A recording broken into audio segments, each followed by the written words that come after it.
नमस्कार दोस्तों, राजस्थान के इतिहास की क्लास में आप सभी का स्वागत है। तो दोस्तों, अपने आमेर का इतिहास चल रहा था। आमेर के इतिहास में अपने जो है लास्ट में जो है अपने मिर्जा राजा जो है मिर्जा राजा मान सिंह की चर्चा की थी। इसके बाद में अपने जो है मिर्जा राजा मान सिंह के बाद में अपने चर्चा करेंगे किसकी, मिर्जा राजा जय सिंह की। देखो, भाव सिंह लास्ट में मैंने आपको बता दिया था, कोई मैटर है नहीं। इसके बाद में अपने मिर्जा राजा जय सिंह की चर्चा करने वाले हैं। तो सबसे पहली बात तो ये जो मिर्जा राजा जय सिंह है, मिर्जा राजा जय सिंह की बात करें तो अपने बड़ी बात तो यही है इसका कि माता दमयंती ने इसका क्या किया था, पालन पोषण किया था। पालन पोषण किया दौसा के अंदर, ठीक है ना, दौसा में इसका पालन पोषण किया था। और ये जो है यह मिर्जा राजा जो जय सिंह है, मिर्जा राजा जय सिंह माता दमयंती ने पालन पोषण किया था, ये तो मैंने आपको बता ही दिया। इसके साथ साथ जो है यह सबसे लंबे समय तक शासन करने वाला जयपुर का राजा है, जयपुर का शासक है, जयपुर शासक है। ये सबसे लंबे समय तक शासन करने वाला। एक चीज यहां पर आप थोड़ा सा ध्यान रखना कि जो मिर्जा राजा जय सिंह है, मिर्जा राजा जय सिंह सबसे लंबे समय तक शासन करने वाला है, जयपुर का राजा। लेकिन दूसरी बात मैं आपको यहां पर बता दूं तो जो जय सिंह इससे पहले अपने जो पढ़ के आए हैं, कौन, मान सिंह, मिर्जा राजा मान सिंह जो पढ़ के आए हैं, मिर्जा राजा मान सिंह सबसे लंबे समय तक मुगलों की सेवा करने वाले हैं, ठीक है ना। और ये लगभग जो है मुगलों की सेवा में चले ही गए थे 11 वर्ष की आयु में। तो इन्होंने 3 मुगल बादशाहों की सेवा की है, वेरी इंपॉर्टेंट, 3 मुगल बादशाहों की सेवा की है, 3 मुगल बादशाहों की सेवा की है। 3 मुगल बादशाहों में जैसे नाम आ जाता है, सबसे पहले किसकी, जहांगीर की सेवा की है, उसके बाद में किसकी, शाहजहां की सेवा की है, और लास्ट में इसमें नाम आ जाता है किसका, औरंगजेब की सेवा की है, ठीक है ना। जहांगीर, शाहजहां और औरंगजेब की सेवा की है। इन 3 मुगल बादशाहों की सेवा की है किसने, मिर्जा राजा जय सिंह ने 3 मुगल बादशाहों की सेवा की है, ध्यान रखना, ठीक है। और इसी जो है जहांगीर जो है, यही जहांगीर ने इसको जो है इससे प्रसन्न होकर इसे कौन सी उपाधि दे दी थी, मिर्जा राजा की उपाधि दी थी। मिर्जा राजा की क्या की है, उपाधि दी है इसे। और इसे जो है कंधार अभियान पर भेज दिया था। कौन से अभियान पर, कंधार अभियान पर इसको क्या किया गया था, भेजा गया था। इतिहासकार या मतलब जिसमें नाम आता है औरंगजेब, औरंगजेब जो राजा हुआ है मुगल शासक, ये इसे बाबाजी कहकर संबोधित करता था। क्या कहकर संबोधित करता है, बाबाजी कहकर संबोधित करता है किसको, मिर्जा राजा जय सिंह को, ठीक है। प्रारंभ में अगर हम बात करें तो अपने थोड़ी सी छोटी सी बात मैं आपको यहाँ पर और बता देता हूँ कि जो आपके मिर्जा राजा जय सिंह है, मिर्जा राजा जय सिंह जैसे ही आमेर की गद्दी पर बैठता है तो उस समय इसे लगभग 3000 का जात और 1500 का क्या दिया गया था, सवार दिया गया था। अर्थात ये जो है जात और सवार मैंने आपको किसके प्रकार बताए थे, मनसबदारी के प्रकार बताए थे। अर्थात 3000 जात मतलब सामंत के पद पर जो दिया जाता है, और 1500 सवार मतलब अपने अंडर में 1500 सैनिक जो है ये जिस तरह से रख सकता है, ये जो है मनसबदारी इसको क्या की गई, प्रदान की गई। और अंत में इसी की सेवाओं से प्रसन्न होकर इसे कितनी मनसबदारी इस समय तो किसने दी है, ये जहांगीर ने दी है, जहांगीर ने दी है। अंत में इसी के सेवाओं से प्रसन्न होकर इसे कितनी मनसबदारी कर दी गई थी, 5000 की मनसबदारी से कर दी गई थी, ठीक है। 2 युद्ध हुए हैं मुगलों में, याद रखना, मुगल बादशाहों के बीच में 2 युद्ध हुए हैं महत्वपूर्ण। वैसे तो 5 थे ये, बहादुरगढ़ का युद्ध, ठीक है, और दूसरा हुआ है धर्मत का युद्ध। कौन सा है, धर्मत का युद्ध। ये धर्मत का युद्ध जो है ये इंपॉर्टेंट है क्योंकि ये औरंगजेब वर्सेस इसका जो भाई था जिसका नाम क्या था, औरंगजेब वर्सेस इसका जो भाई है जिसका नाम है दारा, इन दोनों के बीच में हुआ है, जिसमें इस युद्ध में औरंगजेब क्या रहा है, विजयी रहा है। और इस युद्ध के पश्चात ही जय सिंह का झुकाव जो है वो किसकी तरफ हो गया था, औरंगजेब की तरफ हो गया। किसकी तरफ हो गया, जय सिंह जो है अब किसकी तरफ हो गए थे, औरंगजेब की तरफ हो गए थे। औरंगजेब मुगलों की सेवा में चले गए थे। और ध्यान रखना इसके बाद में जो है मतलब इसमें औरंगजेब विजयी हुआ, औरंगजेब की तरफ इनका क्या हो गया, झुकाव हो गया। इसके बाद में अगर हम बात करें तो इन्हें शिवाजी के विरुद्ध भेजा गया। मिर्जा राजा जय सिंह को औरंगजेब के द्वारा किसके विरुद्ध, शिवाजी के विरुद्ध भेजा गया था, किसके विरुद्ध भेजा गया? शिवाजी के विरुद्ध भेजा गया। और शिवाजी और इनके बीच में छोटा मोटा संघर्ष हुआ तो होगा, लेकिन जो संधि हुई थी उसका नाम आता है पुरंदर की संधि। वेरी इंपॉर्टेंट प्रश्न यहां से बन जाता है, कौन सा? पुरंदर की संधि हुई थी किस किस के बीच में? मिर्जा राजा जयसिंह जो कि मुगलों का पक्ष कर रहा था, अर्थात औरंगजेब का प्रतिनिधि के रूप में था, वर्सेस किसके बीच में? शिवाजी के बीच में। ठीक है, कब हुई है? तो ये हुई है 11 जून 1665 ईस्वी को। 11 जून नहीं आए तो आपके ऑप्शन में मिल जाएगा 22 जून 1665 ईस्वी को। तो इस समय इन दोनों के बीच में एक संधि हुई है। पुरंदर जो है, पुरंदर एक किला भी है, क्षेत्र का नाम भी है, महाराष्ट्र के अंदर पड़ता है। इनके बीच में 11 जून या 22 जून को क्या हुई है कि पुरंदर की संधि हुई है। किनके बीच में? मिर्जा राजा जयसिंह और शिवाजी के बीच में। संधि का देखो क्या परिणाम रहे हैं। संधि की बात करें तो संधि में सबसे पहली बात तो आपकी यहाँ पर आ जाएगी कि इस संधि के परिणाम स्वरूप शिवाजी के पास 35 किले थे। 35 किले में से 23 किले, कितने किले? 23 किले किसको देने पड़े थे? मुगलों को देने पड़े, मुगलों को देने पड़े थे। ठीक है ना, शिवाजी को 35 किले में से 23 किले जो है वो मुगलों को देने पड़े, जो इनके पास 1 लाख हुण वाले थे, वार्षिक हुण वाले ये किले जो थे, आय वाले जो किले थे, ये किसको देने पड़े थे? मुगलों को देने पड़े थे। दूसरी बात इसी के अंदर होती है कि संभाजी जो है वो संभाजी किस दरबार में जाएगा? मुगल दरबार में उपस्थित होगा। मुगल दरबार में क्या होगा? उपस्थित होगा। कौन होगा? संभाजी मुगल दरबार में उपस्थित होगा। ये बात हुई इसके अंदर। तीसरी जो बात यहां पर हुई, तीसरी बात क्या हुई कि संभाजी को 5 हजारी क्या दी जाएगी? मनसबदारी दी जाएगी। 5 हजारी क्या दी जाएगी? मनसबदारी दी जाएगी। ये जो महत्वपूर्ण इस संधि का जो परिणाम रहा था यही रहा कि 35 में से 23 किले मुगलों को देने पड़े, संभाजी मुगल दरबार में उपस्थित होंगे, संभाजी को 5 हजारी की क्या देनी पड़ी थी? मनसबदारी प्राप्त होगी, प्रदान की जाएगी। अब जैसे ही मान लो कि ये संधि के परिणाम स्वरूप पिता पुत्र दोनों चले गए, कौन कौन? शिवाजी वर्सेस प्लस संभाजी किसके दरबार में?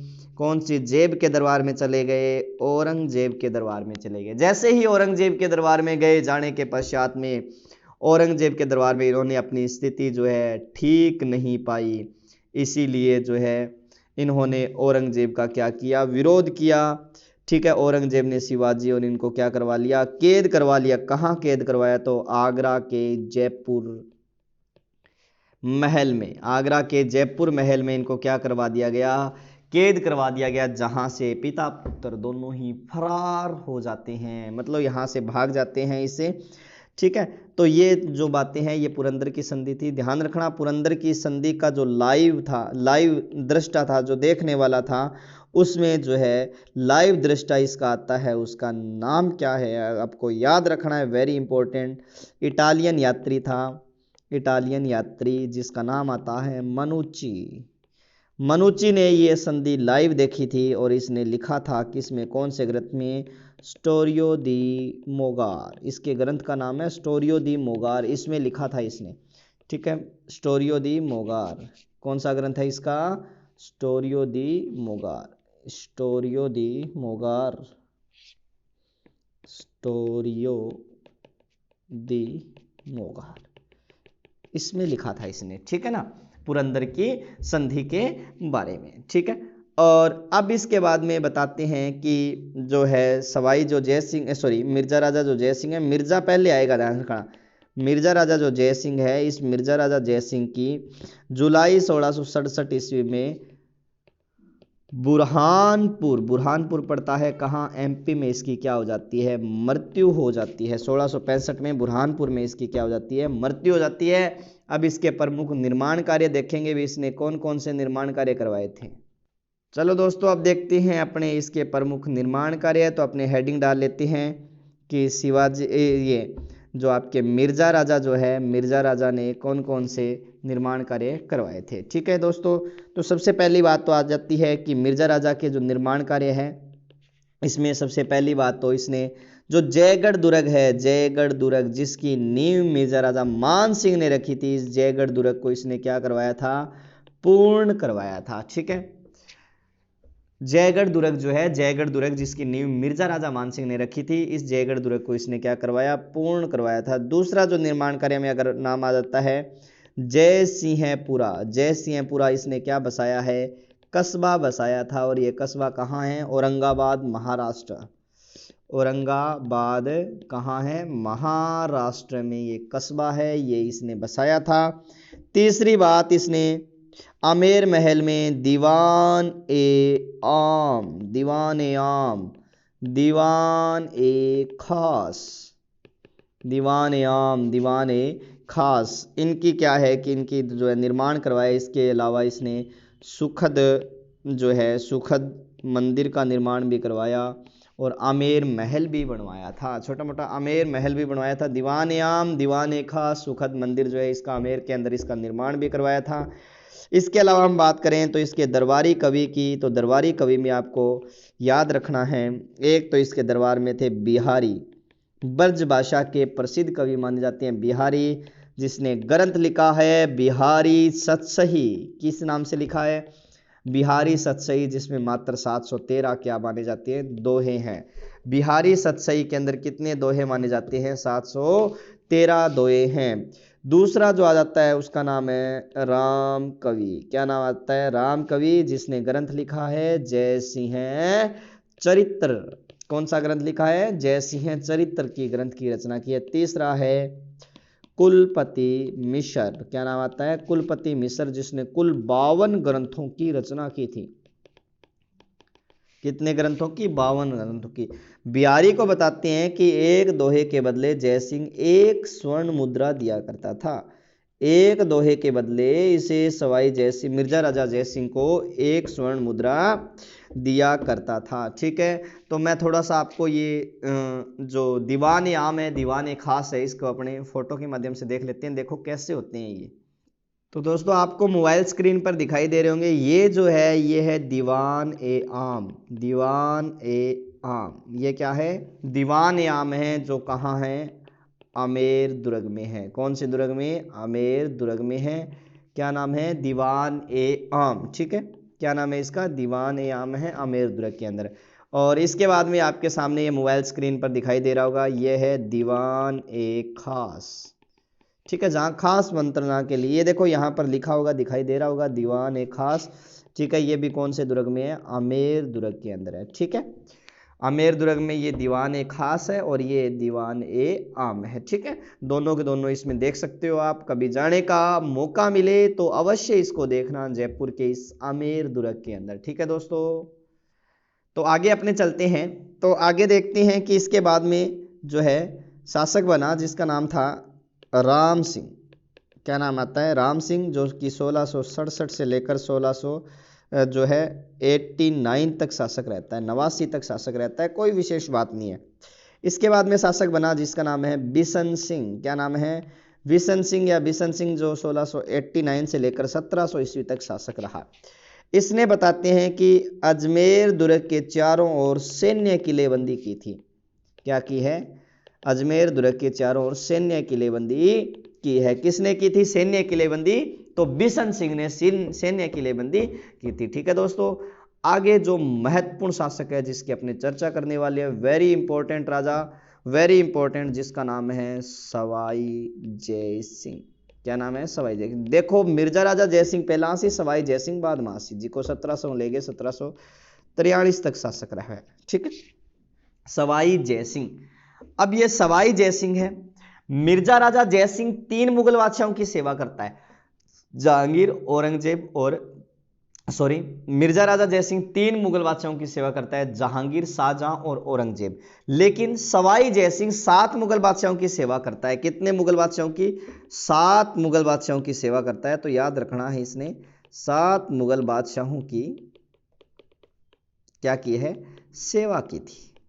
7 मुगल बादशाहों की इसने सेवा की थी। 7 मुगल बादशाहों के नाम आपको बताऊंगा, इससे पहले मैं आपको बता देता हूं कि इसके बचपन का नाम जो है क्या था, इसके बचपन का नाम विजय सिंह था। क्या नाम है? विजय सिंह। और इसके भाई का नाम जय सिंह था। भाई का नाम क्या था? जय सिंह था। ठीक है, इसके बचपन का नाम विजय सिंह है, भाई का नाम क्या है? जय सिंह है। विजय का बचपन का नाम जो है इसका क्या है? तो विजय सिंह है। इसके भाई का नाम क्या है? जय सिंह है। ठीक है, तो अब क्या किया औरंगजेब ने? क्या किया, इन दोनों का नाम बदल दिया साहसी कार्यों के लिए। जो है जय सिंह का नाम तो क्या कर दिया? साहसी कार्यों हेतु जय सिंह का नाम जो है इसने क्या कर दिया है? तो आपको ध्यान रखना है, जय सिंह का नाम इसने विजय सिंह कर दिया और विजय सिंह का नाम इसने क्या कर दिया? जय सिंह कर दिया था।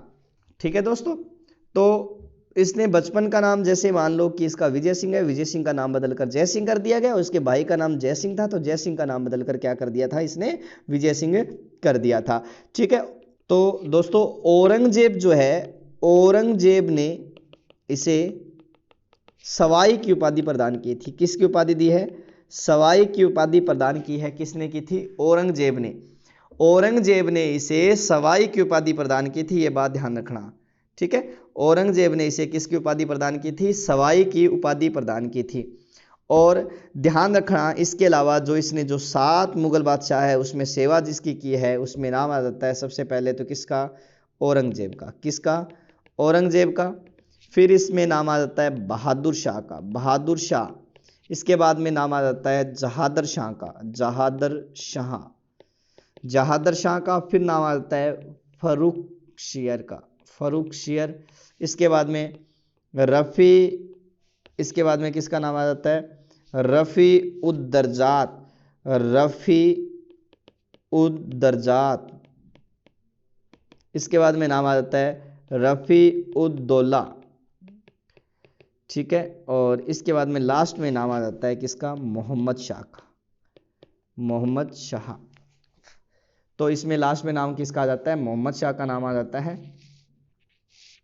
तो 7 मुगल बादशाह है, औरंगजेब, बहादुर शाह, जहादर शाह। क्या क्या नाम है?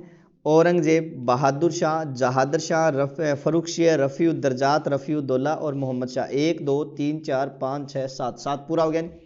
इन 7 मुगल बादशाहों की सेवा की थी किसने? तो सवाई जय सिंह ने। किसने की है? सवाई जय सिंह ने की है। ध्यान रखना कि औरंगजेब जो है ना, औरंगजेब, इस औरंगजेब के पुत्र जो हैं, इन पुत्रों जैसे मुख्यतः नाम आ जाता है किसका? मुहज्जम और आजम। इन दोनों का जो है मुहज्जम और आजम, इन दोनों का जो है, इन दोनों के बीच में जो है क्या हुआ? विशेषता तो 4 थे, मुअज्जम, आजम, कामबख्श और अकबर। ये 4 थे। इनके बीच में जो है, इन विशेषता इन दोनों के बीच में जो है उत्तराधिकारी संघर्ष हुआ। क्या हुआ था? उत्तराधिकारी संघर्ष। ठीक है, उत्तराधिकारी संघर्ष हुआ जिसमें मुअज्जम और आजम के बीच में 1707 में एक युद्ध हुआ था जिसका नाम था जाजाऊ का युद्ध। कौन सा युद्ध हुआ? जाजाऊ का युद्ध। जिस युद्ध में मुअज्जम जो है वो क्या रहा था? विजयी रहा था। क्या रहा? विजयी। आजम क्या रहा? पराजित रहा था, पराजित हुआ था। अब एक चीज आपको ध्यान रखनी है कि इस आजम का साथ दिया था इसके भाई विजय सिंह ने, और इस मुअज्जम का साथ जो विजय सिंह है, माफी चाहता हूं, इस जो है इस मुहज्जम का जो साथ दिया था वो किसने दिया था? विजय सिंह ने दिया था। लेकिन इस आजम का साथ दिया था किसने? जय सिंह ने। ठीक है, जय सिंह ने आजम का साथ दिया और मुहज्जम जो है, मुहज्जम का साथ किसने दिया? विजय सिंह ने दिया। तो विजय सिंह ने मुहज्जम का साथ दिया, तो मुहज्जम जैसे ही जीता, जीतने के बाद में यह जो है दिल्ली का शासक बन गया। किस नाम से? बहादुर शाह के नाम से। बहादुर शाह प्रथम है ये। बहादुर शाह प्रथम के नाम से ये क्या बन जाता है? दिल्ली का राजा बन जाता है। कौन बन जाता है? मुहज्जम। तो मुहज्जम ने क्या किया? मुहज्जम या बहादुर शाह ने क्या किया? जय सिंह को गद्दी से हटा दिया। जय सिंह को गद्दी से क्या कर दिया? हटा दिया। और विजय जयपुर या आमेर पर क्या कर लिया? आमेर पर अधिकार कर लिया। आमेर पर अधिकार कर लिया। ध्यान रखना किसने कर लिया? तो आमेर पर अधिकार किसने कर लिया? बहादुर शाह ने अधिकार कर लिया। और आमेर का नाम बदलकर इसने जो है इस्लामाबाद कर दिया, जिसे मोमिनाबाद भी कहते हैं। क्या कहा जाता है? मोमिनाबाद भी कहा जाता है। इस्लामाबाद या मोमिनाबाद कर दिया, क्योंकि पहले इस्लामाबाद किया था, इसके बाद में इसका नाम मोमिनाबाद किया था, और विजय सिंह को यहाँ का प्रशासक बना दिया था। तो ये बात आपको ध्यान रखनी है कि जब औरंगजेब के बेटे मुअज्जम और आजम के बीच में उत्तराधिकारी संघर्ष होता है, उस संघर्ष के अंदर जो है मुअज्जम का साथ विजय सिंह ने दिया, आजम का साथ जय सिंह ने दिया, लेकिन जीत कौन गया? मुअज्जम जीत गया, जो बहादुर शाह के नाम से क्या बनता है? राजा बनता है, जिसने जय सिंह को राजगद्दी से क्या कर दिया था? हटा दिया था। आई बात समझ में? अब आगे अगर हम इसी विषय में चर्चा करें तो आपको याद रखना है कि इसी विषय में अगर हम चर्चा करें आगे, तो इसमें आपको ध्यान रखना है कि अब जो है आगे हम चर्चा करें तो इसी विषय में आपको ध्यान रखना है कि इनके बीच में अब क्या है कि एक तो इसका साथ देने वाला जो है कौन था? जय सिंह था आजम का। दूसरा जो है अजीत सिंह था, जो कि मारवाड़ का शासक था। अब भाई दोनों इकट्ठे हुए तो भाई अपने दोनों तो राजा रहे ही नहीं, ऐसे विचार विमर्श करने लग गए। तब क्या अपनी मदद कौन कर सकता है? तो अपनी मदद जो है वो मेवाड़ का शासक अमर सिंह ही कर सकता है, क्योंकि वही राजा है जिसकी बात को बहादुर शाह जी मानेंगे। तो इसीलिए जो है दोनों मिलकर जो है वो किसके पास में, कौन कौन? मारवाड़ का राजा अजीत सिंह और जो है आमेर का राजा जय सिंह, दोनों मिलकर जो है मेवाड़ के शासक अमर सिंह के पास चले जाते हैं। तो देखो क्या बात होती है, तीनों के बीच में एक समझौता होता है, जिस समझौते का नाम था देवारी समझौता। तीनों के बीच में एक समझौता होता है जिसका नाम है देवारी समझौता। किस किस के बीच में होता है? तो एक तो नाम आ जाता है किसका? आमेर का। ठीक है, आमेर का शासक जो है वो कौन था? सबसे एक किसका नाम आ जाता है? आमेर का नाम आ जाता है। तो आमेर का शासक जो है वो कौन था? आमेर का शासक जो है वो कौन था? जय सिंह था। क्या नाम आता है? जय सिंह था। ठीक है, एक आता है मेवाड़। मेवाड़ के पास गए थे ये, मेवाड़ का शासक कौन था? अमर सिंह सेकंड था, अमर सिंह द्वितीय था। और मारवाड़ का शासक उस समय कौन था जो इसके साथ गया था? जिसका नाम था अजीत सिंह। ठीक है, इनके बीच में क्या हुआ है? समझौता हुआ है, और जिस समझौते का नाम क्या है? देवारी समझौता। मेवाड़, मारवाड़ और आमेर, यह एक तरह का त्रिपक्षीय समझौता था, त्रिपक्षीय समझौता है। ठीक है, इस समझौते के तहत अमर सिंह ने दोनों को कहा मैं आपकी मदद करूंगा, लेकिन बात सुनो मेरी कान खोल के। अमर सिंह ने कहा मेरी पुत्री का नाम है चंद्र कुंवरी या चंद्रा कुंवरी। चंद्रा कुंवरी का विवाह अगर जय सिंह अपने साथ कर ले और जो पुत्र उत्पन्न होगा उसको आमेर का क्या बना दे? राजा बना दे। ठीक है, जो पुत्र की जिसकी उत्पत्ति होगी उसे आमेर का अगर राजा बना दे तो मैं जो है वो जय सिंह की क्या करूंगा? मदद करूंगा। क्या करूंगा? मदद करूंगा। तो ये बात जो है इस समझौते के तहत तय हुई थी, जिसे जय सिंह ने क्या कर लिया? स्वीकार कर लिया। बाद में नहीं बने वो बाद की बात है, लेकिन यहां इस समझौते के तहत इस बात को स्वीकार कर लिया गया। इस बात को क्या कर लिया गया था? स्वीकार कर लिया गया।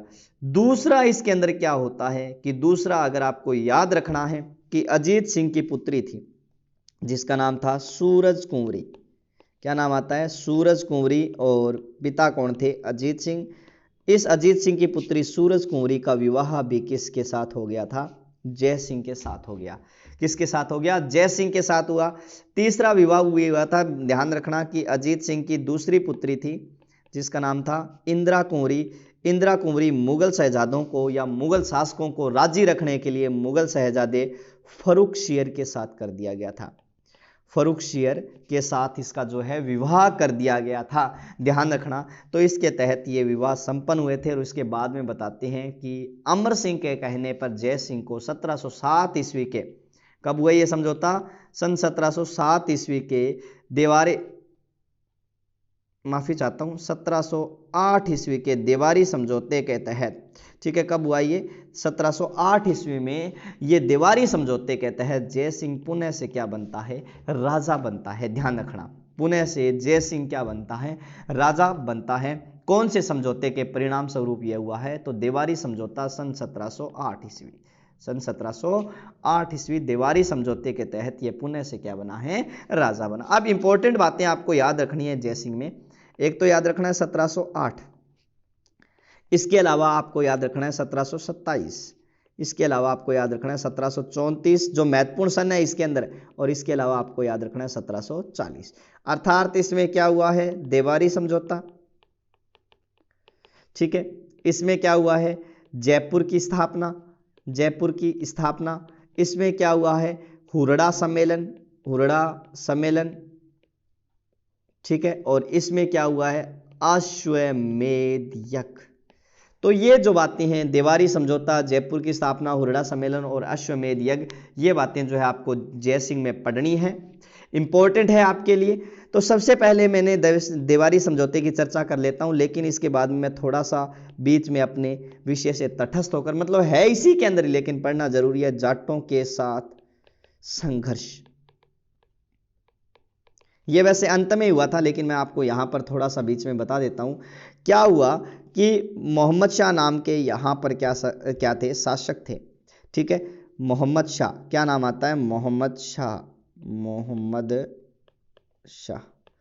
मोहम्मद शाह जब शासक बने थे, किसके, दिल्ली के शासक जब मुगल बादशाह मोहम्मद शाह थे, तो उस समय जो है चूड़ामन जाट ने, किसने, चूड़ामन जाट ने क्या किया, मुगलों के विरुद्ध क्या कर दिया, विद्रोह कर दिया, जिसे दबाने के लिए किसको भेजा गया, जय सिंह को भेजा गया।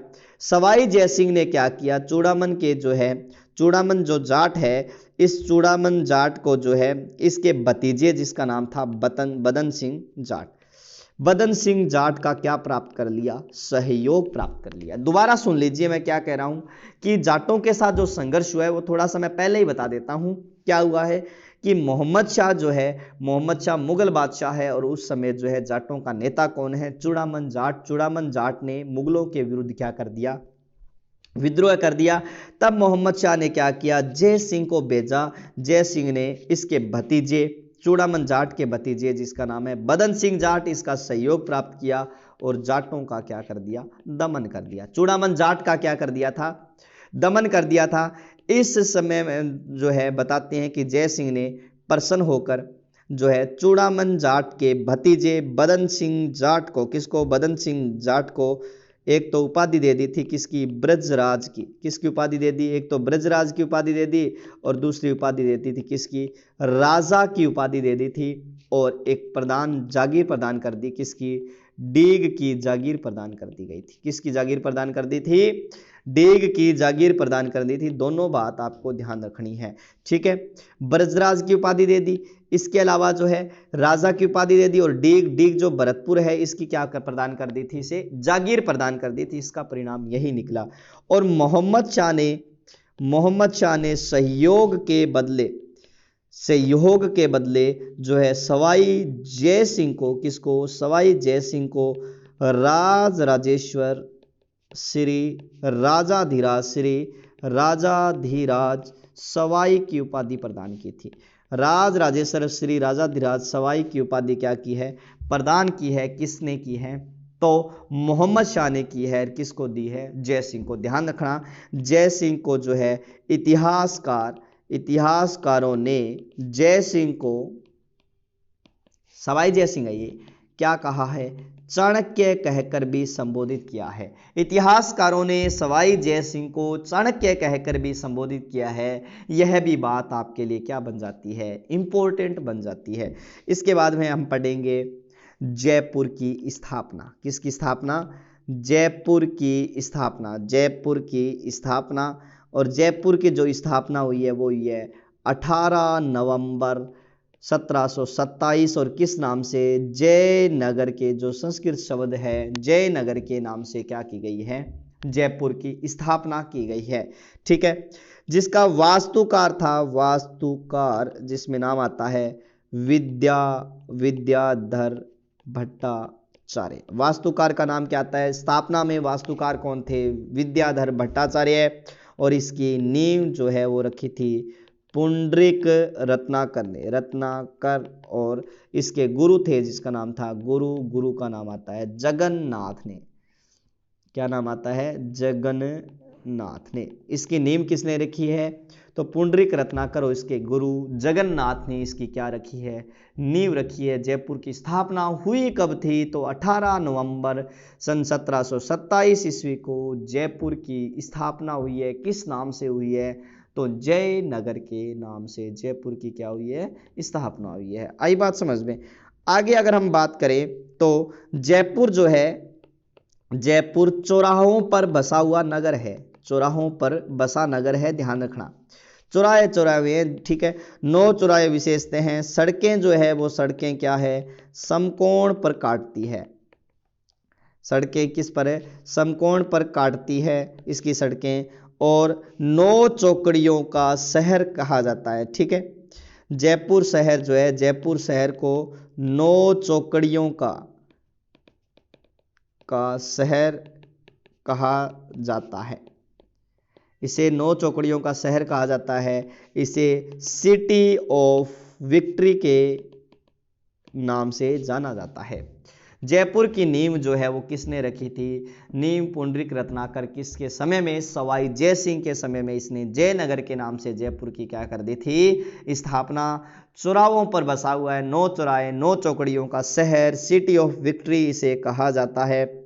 ठीक है, सिंधु घाटी सभ्यता, सिंधु घाटी सभ्यता की तर्ज पर बसा राजस्थान का एकमात्र शहर है, एकमात्र शहर है। मतलब सिंधु घाटी सभ्यता में जिया एक दूसरे ने समकोण पर काटा नहीं, बिये अठे एक तो दूसरे ने समकोण पर काटने लग रही है, मकान जो सड़कें जो है एक दूसरे को समकोण पर काट रही है। सिंधु घाटी सभ्यता में ऐसा था। भारत में 2 ऐसे स्थान है जो सिंधु घाटी सभ्यता की तर्ज पर बसे हुए हैं। एक नंबर आता है चंडीगढ़ और दूसरे नंबर पर आता है, क्या नाम आता है, क्या नाम आता है, जयपुर का। 2 शहर है ऐसे जो कि सिंधु घाटी सभ्यता पर की तर्ज पर बसे हुए हैं। ठीक है ना, ध्यान रखना। जयपुर की स्थापना इसने की है, लेकिन नोट लगाकर मैं एक बात लिख रहा हूं, आधुनिक जयपुर का निर्माता, आधुनिक जयपुर का निर्माता कौन है, तो जयपुर का निर्माता है जिसका नाम आता है मिर्जा इस्माइल, जिसके नाम पर जयपुर में अम्माई रोड भी है। मिर्जा इस्माइल के नाम से जयपुर में अम्माई रोड भी है। तो आधुनिक जयपुर का निर्माता जो है वो कौन आ जाता है, मिर्जा इस्माइल आ जाता है। कौन आ जाता है, मिर्जा इस्माइल आ जाता है। ध्यान रखना, जयपुर शहर जो है, जयपुर शहर का जो परकोटा है, उस परकोटे को 6 जुलाई 2019 को, कब, 6 जुलाई 2019 को, ध्यान रखना, क्षेत्र आ जाता है अजरबैजान। अजरबैजान की राजधानी थी बाकू। इस बाकू में जो है, ठीक है, अजरबैजान की राजधानी बाकू में यूनेस्को का सम्मेलन हुआ था। यूनेस्को का क्या हुआ है, सम्मेलन या बैठक आयोजित की गई थी। इस बैठक के अंदर जयपुर शहर के परकोटे को विश्व विरासत सूची में क्या कर लिया गया है, शामिल कर लिया गया है। ठीक है, जयपुर शहर को विश्व विरासत की सूची में शामिल कर लिया गया है कि अजरबैजान की राजधानी बाकू में यूनेस्को का सम्मेलन हुआ था, जिसके अंदर जयपुर के परकोटे को विश्व विरासत सूची में क्या कर लिया गया है, शामिल कर लिया गया है। ठीक है ना, तो ध्यान रखना है इस बात का, विश्व विरासत सूची में शामिल कर लिया गया है। आई बात समझ में, वेरी इंपॉर्टेंट। वैसे विश्व विरासत सूची के अंदर जो है राजस्थान के बहुत से स्थल हैं, जैसे 6 तो किले हैं राजस्थान के जो विश्व विरासत सूची में शामिल हैं। 6 किलों में जैसे नाम आ जाता है, जैसे मैं छोटी सी ट्रिक बता देता हूं आपकी, जिसमें नाम आ जाता है चीकू, आम, गाजर, ये 6 किले हैं भाई। चित्तौड़गढ़, कौन सा गढ़ है, चित्तौड़गढ़, कुंभलगढ़, आमेर, गागरोन, जैसलमेर का सोनारगढ़, जैसलमेर का कौन सा गढ़ है, सोनारगढ़, और कौन सा किला है, रणथंभौर। ये जो है ये 6 तो किले हैं जो कि विश्व विरासत सूची में क्या है, शामिल है। ध्यान रखना इस बात का। ठीक है, विश्व विरासत की सूची में क्या किए गए, ये शामिल किए गए हैं। आई बात समझ में। इसके अलावा जयपुर का जंतर मंतर है, जंतर मंतर है, जिसे विश्व विरासत सूची में यूनेस्को की विश्व धरोहर सूची में शामिल किया गया है। कब किया गया जंतर मंतर को, तो 2010 के अंदर किया गया था। कब किया गया, 2010 के अंदर।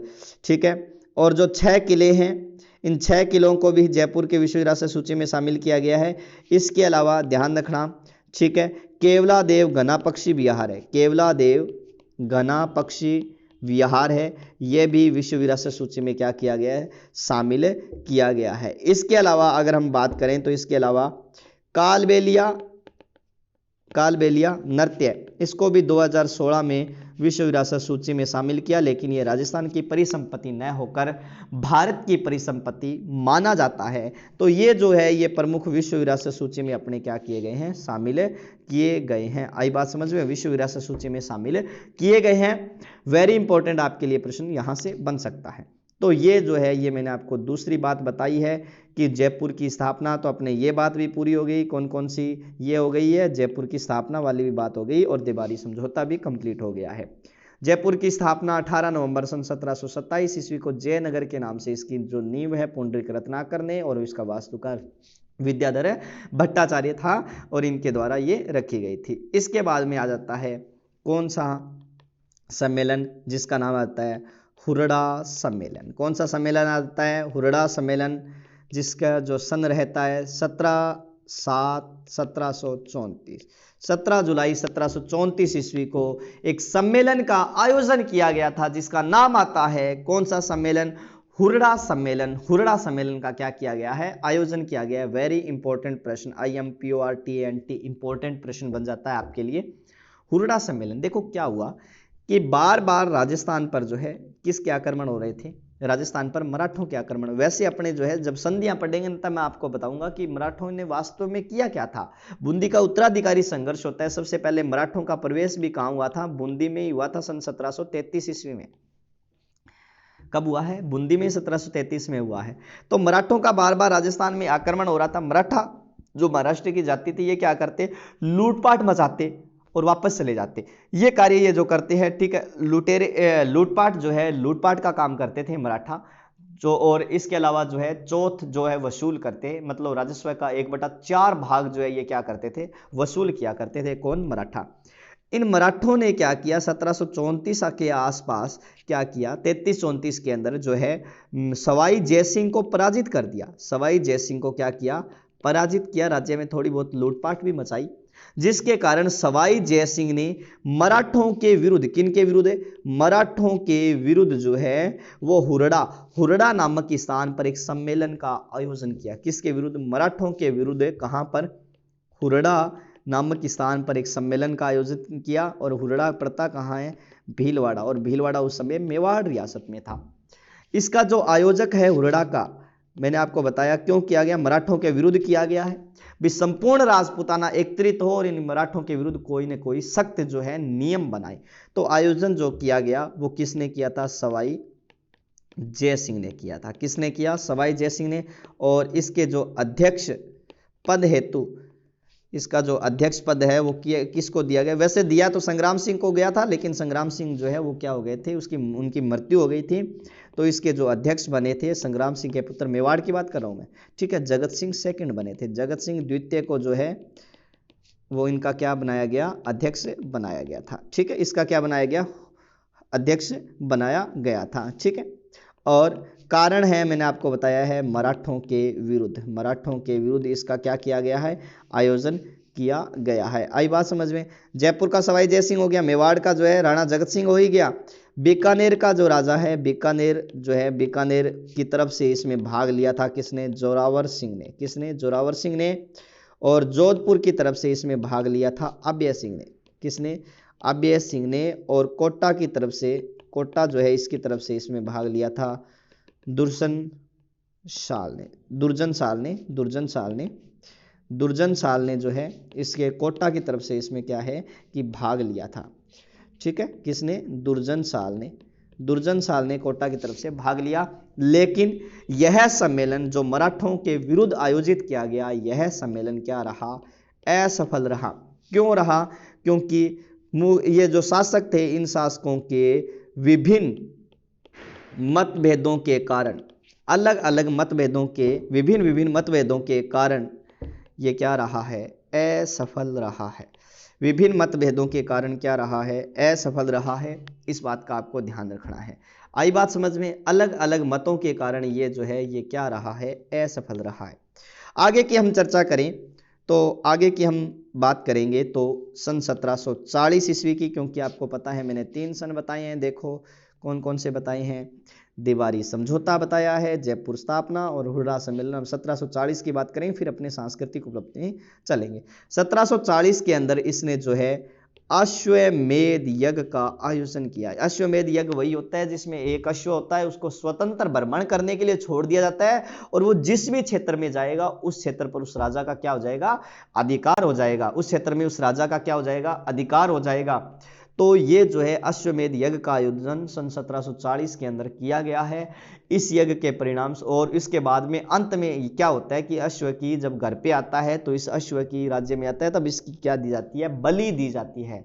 अश्व की बलि दी जाती है, अश्वमेध यज्ञ कहलाता है। मेध मतलब बलि देना ही होता है, मेध का मतलब क्या होता है, बलि देना ही होता है। अश्व की बलि दी जाती है इसके अंदर अंत में।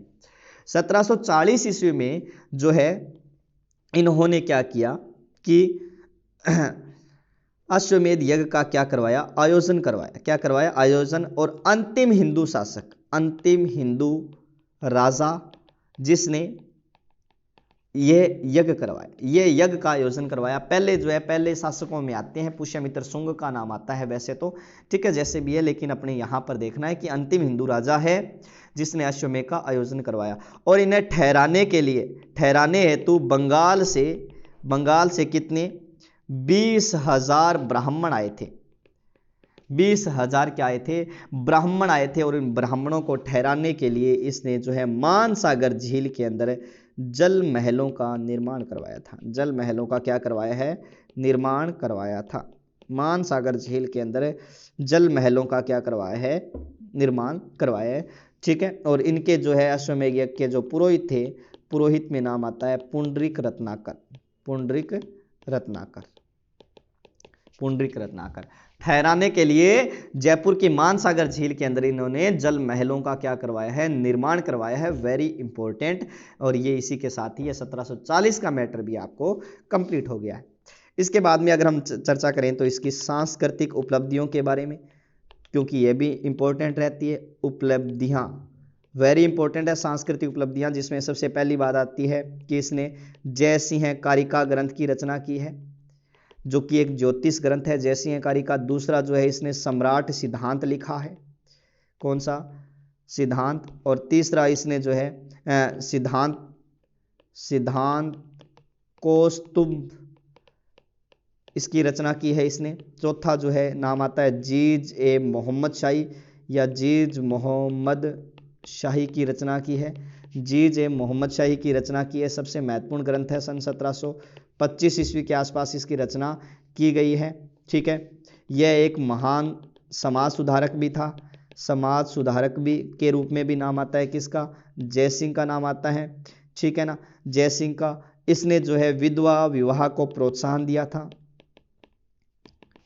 इसने क्या किया है, विधवा विवाह को प्रोत्साहन दिया है। किसने दिया है, जय सिंह ने दिया है, ठीक है।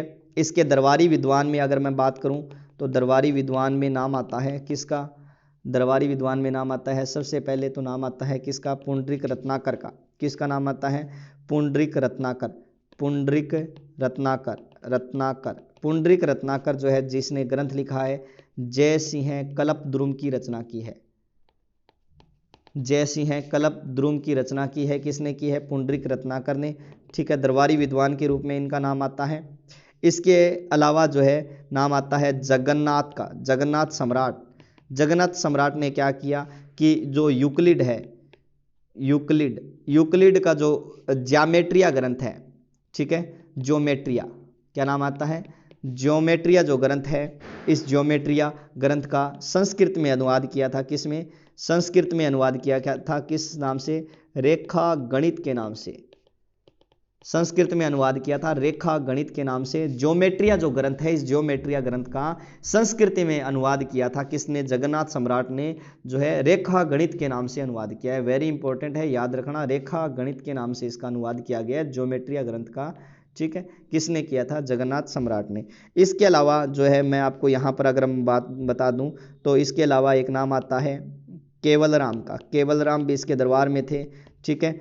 और केवल राम भी इसके दरबार में थे, जो महत्वपूर्ण जो है इसके दरबारी कवि के रूप में, दरबारी विद्वान के रूप में नाम आता है किसका, केवल राम का। इसके बाद में मैं आपकी बात करूं आपके सामने तो नाम आ जाता है इसके निर्माण कार्य की। निर्माण कार्य में जो है सबसे पहली जो बात आती है निर्माण कार्य में, वेरी इंपॉर्टेंट है। सबसे पहले मैं इनके निर्माण कार्य में बता देता हूँ कि इन्होंने जंतर मंतर का निर्माण करवाया था। जंतर मंतर का निर्माण करवाया। विशेषता मैं आपको बता देता हूँ कि इन्होंने 5 वेधशालाएं बनवाई थी, ठीक है, जिसमें सबसे प्राचीन जो वेधशाला है वो कहाँ है, दिल्ली के अंदर बनवाई है, जो सबसे क्या है, प्राचीन है, प्राचीन वेधशाला है। दूसरी वेधशाला है जिसका नाम है जयपुर, जो कि जयपुर की वेधशाला सबसे क्या है, बड़ी है। और यही 2 वेधशाला ही क्या है, जंतर मंतर है। 2 वेधशाला ही क्या है, जंतर मंतर है। तीसरी मथुरा में, जो वर्तमान में क्या हो चुकी है, नष्ट हो चुकी है, ठीक है। चौथी जो है बनारस में है, बनारस, ठीक है, या वाराणसी कह सकते हो, वाराणसी। और 5वीं जो है वो कहाँ है, उज्जैन में। ये प्रश्न आता है निम्न में से कौन सी वेधशाला है, कौन से स्थान पर जयसिंह ने वेधशाला का निर्माण नहीं करवाया था। तो दिल्ली में है, जयपुर में है, मथुरा में है, बनारस में है और उज्जैन के अंदर है।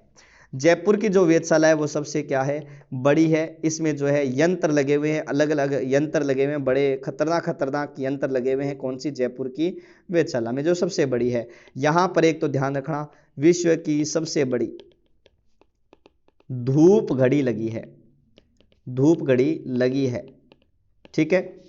और यहां पर एक राम यंत्र है जो कि ऊंचाई मापने वाला यंत्र है, ठीक है। इसी जयपुर के जंतर मंतर में, जयपुर के जंतर मंतर में इस तरह के बढ़िया शानदार यंत्र लगे हुए हैं कि ये प्रत्येक 20 सेकंड के बाद तक का समय भी आपको बता सकते थे।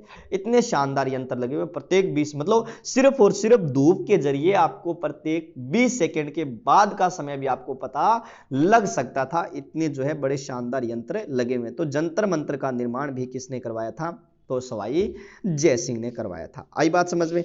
आगे की हम चर्चा करें तो आगे में नाम आ जाता है कि ये विश्व विरासत सूची में भी शामिल है। ध्यान रखना इस बात का, क्या है, विश्व विरासत सूची में शामिल है। ये इंपॉर्टेंट है, आपके लिए इंपॉर्टेंट प्रश्न बन जाता है, ठीक है। विश्व विरासत सूची में शामिल किया गया है किसको, जयपुर के जंतर मंतर को। वेरी इंपॉर्टेंट है, मैंने आपको बताया था। जयपुर का जंतर मंतर भी है, 6 किले हैं विश्व विरासत सूची के अंदर।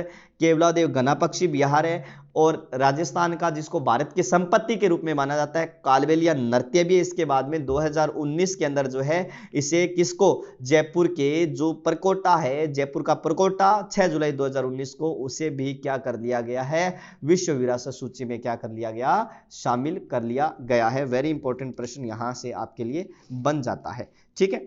इसके अलावा अगर हम इसके निर्माण कार्य में बात करें तो इसके निर्माण कार्य में इसके अलावा आपके आ जाएगा आपके सामने भी नाहरगढ़ दुर्ग का निर्माण करवाया था। कौन से, नाहरगढ़ दुर्ग, जिसे सुदर्शनगढ़ दुर्ग के नाम से 1734 के आसपास बनवाया था। सुदर्शनगढ़ दुर्ग के नाम से भी जाना जाता है, ठीक है। नाहरगढ़ या सुदर्शनगढ़ दुर्ग के, जैसे मान लो कि ये अमेर दुर्ग है, अमेर के जस्ट ऊपर जो है जयगढ़ है, जयगढ़ के जस्ट ऊपर क्या है, नाहरगढ़ है। इस तरह से दुर्ग बने हुए हैं ये। तो नाहरगढ़ दुर्ग का निर्माण करवाया किसके लिए, मराठों से सुरक्षित रहने के लिए मराठों से सुरक्षित रहने के लिए कौन से दुर्ग का निर्माण करवाया गया है, तो नाहरगढ़ दुर्ग का निर्माण करवाया गया, जिसे सुदर्शनगढ़ दुर्ग के नाम से भी जाना जाता है। यह भी किसने बनवाया था, तो यह भी जो है जयसिंह ने बनवाया था। इसमें 9 एक जैसे महल हैं जिनका निर्माण जो है किसने करवाया है, माधो सिंह ने करवाया है। 9 एक जैसे महल है जिनका निर्माण माधो सिंह ने अपनी 9 पासवानों या प्रेमिकाओं के लिए करवाया था। इनका निर्माण जो है माधो सिंह ने अपनी 9 प्रेमिकाओं के लिए इनका निर्माण करवाया गया था। वेरी इंपॉर्टेंट है। इसके अलावा गोविंद देव जी का मंदिर बनवाया था, ठीक है, जयपुर के अंदर। जयपुर में गोविंद देव जी का मंदिर बनवाया था। वहां से ये जो मूर्ति है ये वृंदावन से लेकर आए थे। वृंदावन से क्या लाए हैं, मूर्ति लाए थे ये। तो गोविंद देव जी का मंदिर भी इन्होंने कहाँ बनवाया है, जयपुर में बनवाया है। इसके अलावा इन्होंने सिटी पैलेस बनवाया है, जयपुर का सिटी पैलेस, जिसे चंद्र महल के नाम से भी जाना जाता है, ठीक है, चंद्र महल के नाम से भी जाना जाता है, ठीक है। और इन्होंने सिटी पैलेस में जो है पोथी खाना भी बनवाया था, पोथी खाना भी बनवाया था। क्या बनवाया है, पोथी खाना बनवाया है। इसके अलावा जो है यहाँ पर इन्होंने जयगढ़ दुर्ग में तोप ढालने का कारखाना लगवाया था। तोप ढालने का कारखाना लगवाया था, जहां पर एक तोप का निर्माण करवाया गया, जिस तोप का नाम आता है, कौन सी तोप है? जयवान तोप है। कौन सी तोप है? जयवान तोप है। जयवान तोप जो है, जयवान तोप है जो कि एशिया की सबसे बड़ी तोप है। एशिया की सबसे बड़ी तोप है जयवान तोप। कभी जाने का मौका मिले तो जयगढ़ दुर्ग में एक छोटी सी गड्डी है जिसका नाम है विजयगढ़ी। इस विजयगढ़ी किले के अंदर जो है जयवान तोप पड़ी है। जयवान तोप की मैं आपको फोटो दिखाऊंगा, ठीक है, रुकना। तो ये जो है ये एशिया की सबसे बड़ी तोप है। ये तोप, इसको चलाने के लिए लगभग 6 आदमियों की आवश्यकता होती है, मतलब इसको दबाने के लिए इस तरह से, ठीक है। मैं आपको बताऊंगा किस चीज को। और इसके बाद में जो है इसे जो है 100 किलो बारूद की आवश्यकता होती है चलाने के लिए, और इसके अंदर 50 किलो बारूद का गोला दबा जो है दागा जाता है, ध्यान रखना। तो इसे तोप को एक ही बार चलाया गया था, तो एक ही बार इस तोप को परीक्षण हेतु ही चलाया गया था।